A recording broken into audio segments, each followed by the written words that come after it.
Hi everyone, and welcome to the second video clip in the Managing Uncertainty series around controlling the controllables. So this clip is going to include why it's important to focus on what you can control, along with the benefits of doing so.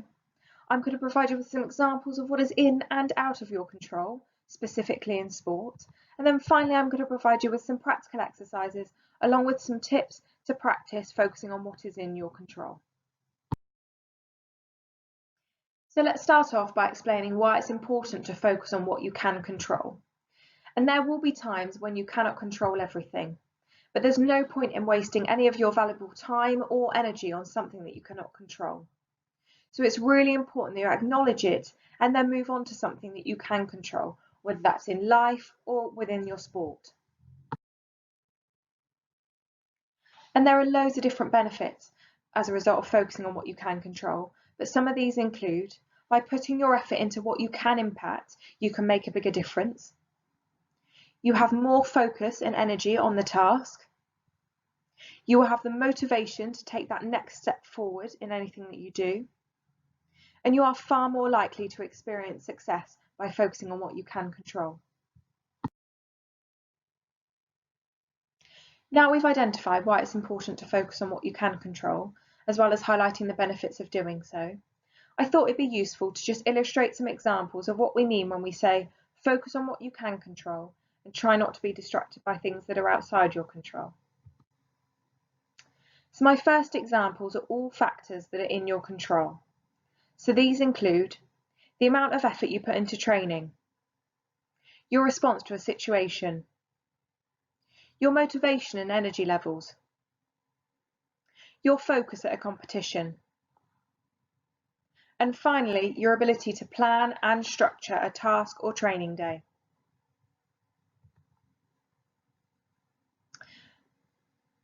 The second set of examples are all examples of things that are outside your control. So these can include past and future events, the weather, competition and race conditions, so for example, field or track, the opponents that you're up against, the officials that may be at the competition, and finally, any spectators that are in the audience. All these are factors that are outside of your control and that you should really try and not focus on.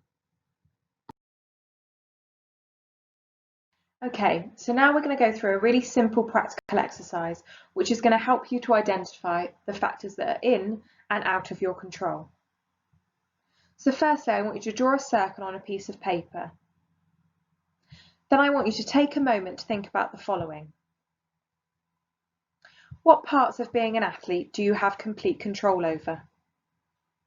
For example, the effort you put into training or your response to a situation. Secondly, I want you to consider what may occur during training or a competition that you cannot control. For example, an official's call or maybe some fans in the audience. I want you to write down these aspects in your diagram. So the items that you can control go in the circle, and all the other elements that you cannot control go outside the circle. So as you can see, all of those things that you identify that you can control goes in this circle under the title of controllables. And then anything else that you feel like you can't control goes in the other space under the title uncontrollables. And when you complete this activity, you really will get an understanding of how many things are outside of your control in sport. And it's really important to focus in on those couple of things that you feel like are in control within your sport.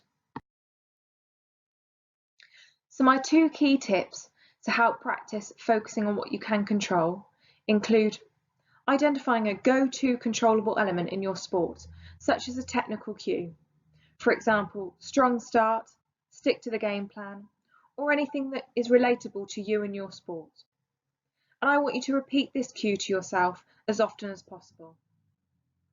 And then my second tip is to pick something in your sport that is in your control.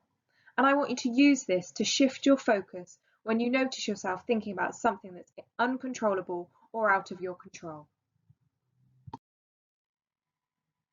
Thank you so much for listening, everyone, to this clip. I hope you found it useful, and I hope you've got some takeaway exercises and some practical tips to help you focus on what you can control.